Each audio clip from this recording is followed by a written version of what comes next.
Bonjour et bienvenue dans l'atelier du geste pianistique. Aujourd'hui, on va essayer de faire le dernier épisode sur le système ondulatoire.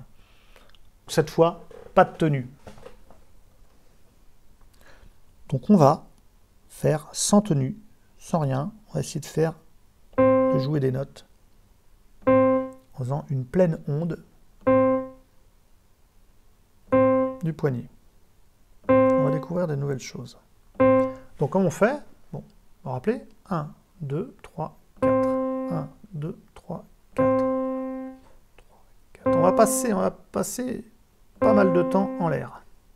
1, 2, 3, 4. 1, 2, 3, 4. 1, 2, 3, 4.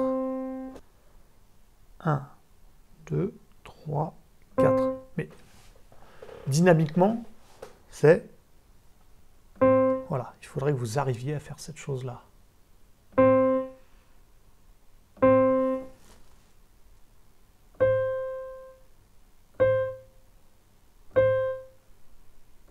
voyez, très petit, ou bien avec un élan, certes, un certain élan. Vous remarquerez une chose extrêmement importante, c'est que je n'articule pas beaucoup. En réalité, j'articule, mais c'est une réaction. C'est-à-dire que, finalement, c'est comme si toute ma main faisait le même geste. Le doigt ne bouge pas. Par contre, là, il va réagir pour garantir l'enfoncement de la touche. C'est-à-dire que là, j'appuie réellement avec mon pouce sur la touche. Parce que sinon, ça ferait un espèce de truc comme ça. Non, vous comprenez? Donc,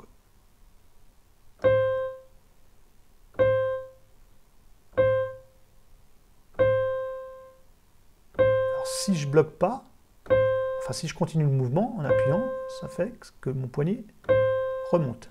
Et c'est préférable. Hein? Donc là, on a un très bel exemple de ce qu'est le piano, l'exécution du piano, c'est-à-dire que on a joué une note. Bon, ok, super, une note, bon. Qu'est-ce qui s'est passé? En fait, il y a ce qui se passe avant, il y a tout un univers qui se passe avant que cette note s'entende, et il y a toute une chose qui se passe après. Donc avant la note et après la note. Avant, c'est l'onde. 1, 2, 3, et puis à 4, on joue. Ça, c'est ce qui se passait avant et pendant. Hein? Pour une onde à 3 segments, ce serait 1, 2, 3, 4, 5, 6. Ça ferait beaucoup de choses. Hein? Donc il y a tout plein de choses qui se passent avant.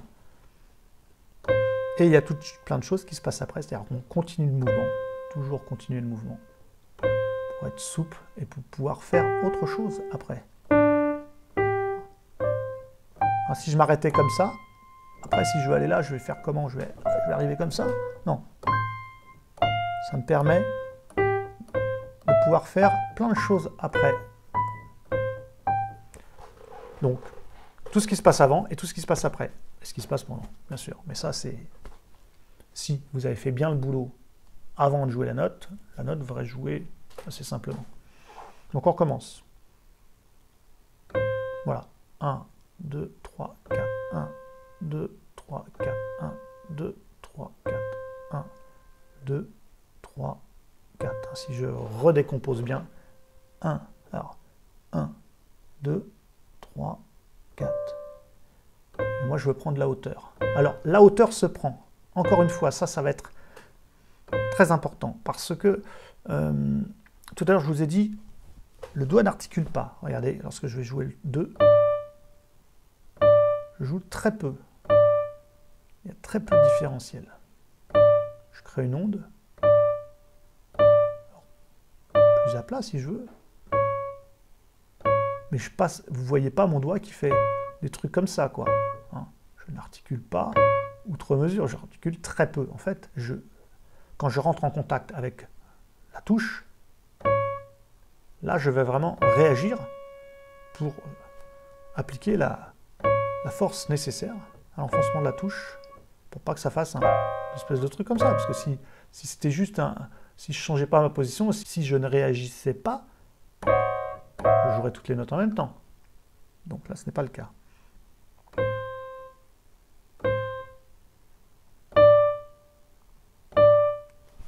Regardez bien ce point-là. Il est en bas avant que la note ne s'enfonce. Hein. Je l'ai dit en long, en large et en travers, mais c'est très important. Donc, on voit bien que je n'articule que peu. J'articule presque pas. Mais quand même, hein, si on faisait un ralenti, on verrait quand même une espèce de petit mouvement très léger sur très peu d'amplitude. C'est ça qui est important, très peu d'amplitude. Et ben, ça va être certainement vos premières erreurs. Vous allez tenter d'articuler outre mesure, etc. Il ne faudra pas. Et ben, on retrouve ce même problème au niveau du poignet. C'est-à-dire l'excès de flexion-extension du poignet. Alors ça, c'est tout le temps, tout le temps, tout le temps. Mais il faut éviter. Il faut éviter, parce que sinon, vous ne pourrez pas faire du piano vraiment, vraiment bien. Donc, je refais le truc. Voilà, vous voyez, la flexion-extension de poignet est très peu variable. Il y a très peu d'amplitude de mouvement. Hein, je ne fais pas ça. Non, je ne fais pas ça. Ça, c'est autre chose, hein, c'est un autre sport. Non, je fais ça. Et on va me dire, mais comment je fais pour faire ça? Ben, c'est-à-dire que le bras a une grande tâche. Hein. C'est-à-dire que c'est lui qui va être responsable de la hauteur. C'est lui qui va faire prendre de la hauteur au poignet. Mais ça ne veut pas dire que le poignet va faire ça. Le poignet, il va peut-être... Vous voyez? Là, c'est pareil. J'ai ça comme amplitude de mouvement du poignet, mais j'en ai pas plus.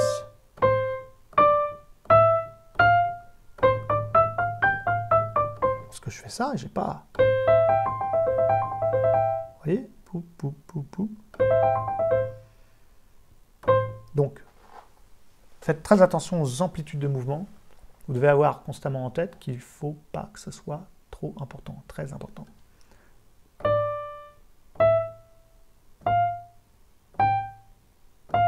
Ah, le 4, je ne l'articule pas. Si je ne l'articule pas, je fais en sorte de le jouer, que la note réagisse. Alors, c'est vrai que si je suis comme ça, si j'ai contact avec toutes les touches, si je suis au même niveau, c'est sûr qu'à un moment donné, il faudra que ce 4-là soit un petit peu plus bas que les autres touches pour être capable de jouer une note. Parce que s'il est au même niveau, ça va faire quoi? Ça va faire un truc comme ça? Non, il faut qu'il soit un peu comme ça. Et donc, c'est ce qui se passe. C'est ça le minimum d'articulation. Hein?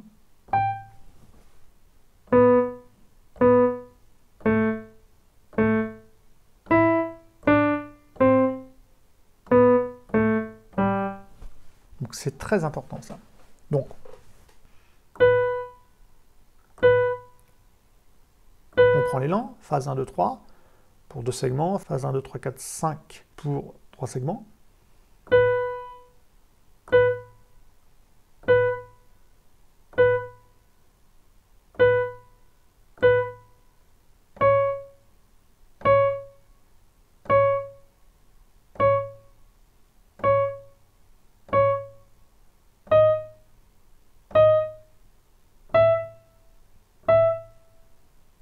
Ça, c'est difficile.